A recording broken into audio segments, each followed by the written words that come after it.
And we got purpers. Yeah, guys, look at those. Now, these are what I picked last night, or yesterday and last night, but oh, there's so many different kinds in there. See that red one? Yeah, maybe I'll tell you the story behind that thing. Anyways, Uncle Bullcow here. I got peppers ripening galore. It is 67 out right now, guys. Look at these Bohemian goats clustered up, just coming in for the win. Look at that. Beautiful. These Papadrettis also. Papadretti plant, see how it lost a lot of its leaves? Now, a lot of people strip their plants, and I think it's a good thing. It helps, let them put the energy into fruiting and other things. The only thing is when you get a plant that's a little bit thinned out looking like that, sometimes it won't do much more after its initial fruiting. So this plant's probably not going to produce much more after this. I'll get some harvest off it. There's more Bohemian goats back here. I could see them hiding from me, thinking that they're not going to get picked. See that orange there? Peachish orange color there. We got some beautiful, look at that MOA Scotch bonnet. He is huge. There's Fatales back there. Some of the bright yellow Papadrettis are ripening up. These, I don't remember what these are. Oh, I think these were supposed to be those weird scorpions. I don't know. I'm not trying to dig the tag out. Some of the tags are buried. This is just a ghost pepper plant here. They ain't ripening at all yet, which is fine. The White Knights, let's see. Yeah, they're getting there. That one's rotten though. Chuck it. Give it to the squirrels. Another White Knight. Yeah, there's my Fatales. Good. And there is not my Fatales. Definitely not a Fatale. And definitely not anything that I planted nothing that looks like that. So these were seeds. They were non-isolated seeds from somebody that gave me some peppers, and they said they were Fatale. They were yellow.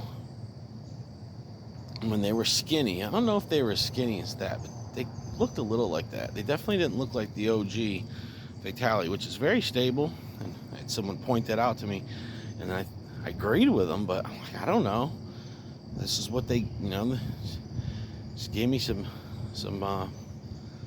peppers, and even though I had some isolated Fatale, I saved some, and this is what I got. Yeah. So I will be trying one. It's kind of too bad that it come out red because it's harder to tell.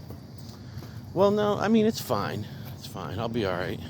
But it's not going to be like able to. Now, the Tangerine TS, that's these two plants. Not a darn thing ripening. There's small pods on there.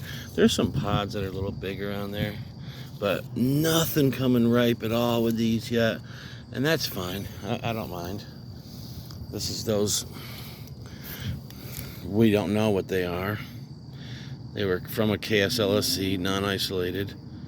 I think that's what's that other plant over there. I'm pretty sure that's what that is too. And I knew it wasn't going to be. But when I had them in the thing this year, so yeah, and we got some KSLS starting to ripen up there. I already picked a couple of those. Actually, I have some in the bag too. So yeah, we're doing good. We're doing good. Guess what the temperature is out right now? You're gonna love this. 67 degrees. And there's one of Eliza's lemon spice jalapenos. Johnny Scoville ate one last night live. She will be so excited that Johnny ate one of her peppers and he loved it. So that is just a little tiny thing, but there's some good sized ones down here. See, these are the lemon ghostly jalapenos coming in for the win. It's like a forest, man. It's hard to get in here. There's some ripe ones. Yeah, baby. Those are beautiful pepper. And we got the old 7-pot primos down here. Starting to ripen up. Really cool watching them ripen. Look at Rastaman vibrations. So, yeah, 7-pot primos. It's so cool that I grew the orange ones, the orange BOC primos here last year. The phenols on those are all perfect. But in the same little pots, and it's just like the peppers look exactly the same, pretty much. So that's it. I've been pulling these lemon. I've been pulling these off like crazy. The lemon spice, New Mex lemon spice jalapenos. Some of them are little like that. Then again, I'm growing them in a pot, you know, and whatnot. But they love it here. And this is what this pot looks like. It's one of these tall. It's a taller. Look at that stalk on there. It's like a tree. But what there was a plant in there. There's 2 of them, one on either side of the door here. But what they were my coworker bought them with some kind of flowers in them or something like that, and they dried out. This was 2 years ago, so 2021, in like June or something, I don't know, July. She bought these plants or flowers in them, and they were root bound already. And we watered them for, you know, I don't know, we had them for like a few weeks maybe, and then they just died and it was just dead. And I said, I want those pots, man. Those pots are real cool because they're taller than a lot of other pots that size. I think they're 5 gallons, what they are, 4 to 5 gallon. But yeah.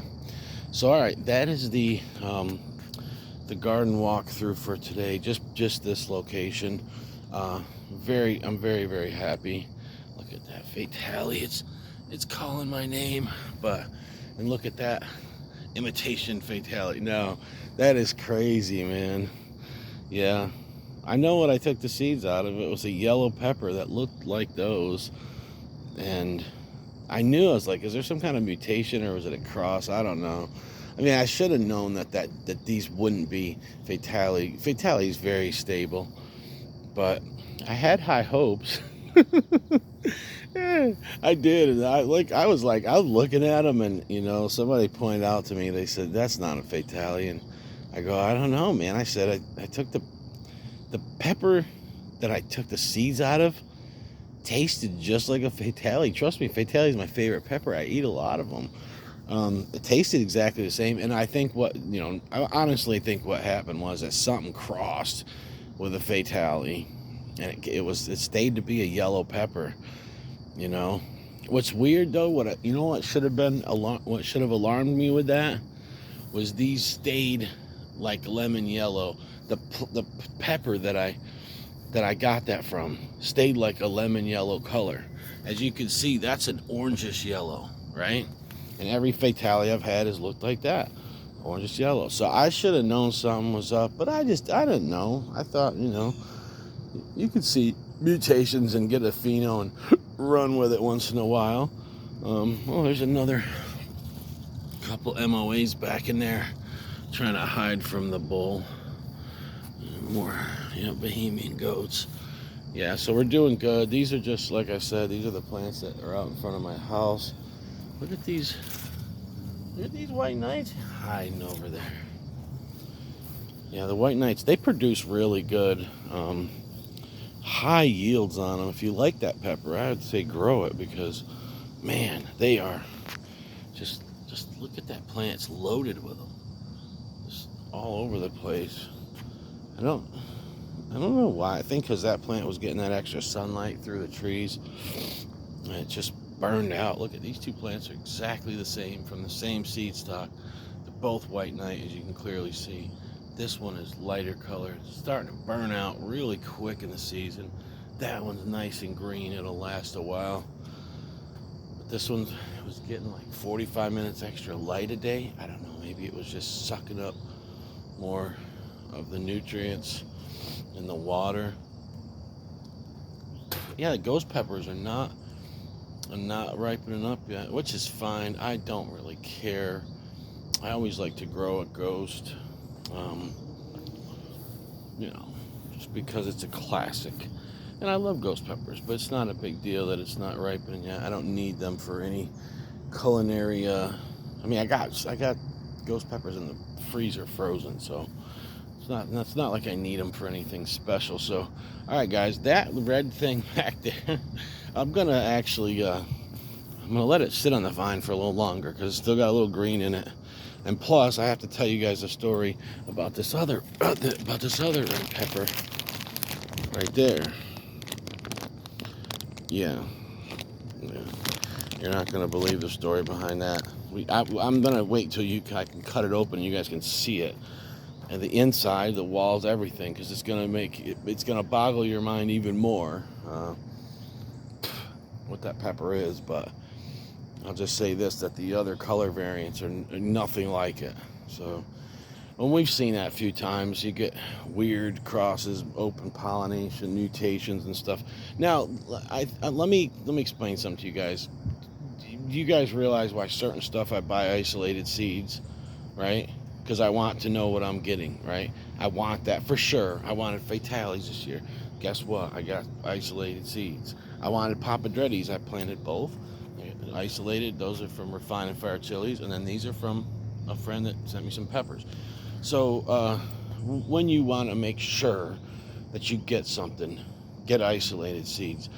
In the other sense, when you just don't care, you want to plant something, and you're not going to be upset at the outcome, then you can use something you save from a pepper, which I do also. Now, people ask me, how do you get so many accidental crosses? I'll tell you, and I don't get a lot. It's just that every year there's one or two, and this is why isolation matters, guys, because every day I have friends that come to my little pepper patch out here and they patrol. Those friends are called predatory wasps and hornets, okay? So I get wasp and hornets that come through these plants. They're not out here yet. It's real early in the morning. It's 67 degrees right now, by the way, which is we haven't seen in a while. The hornets and the predatory wasp, every day they will be on these plants. So I've never had a problem with aphids.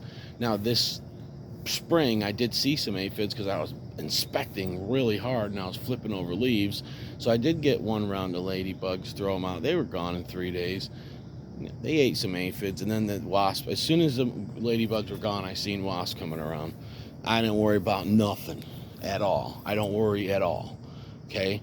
Because I know those wasps take care of them. And they do, man. They do.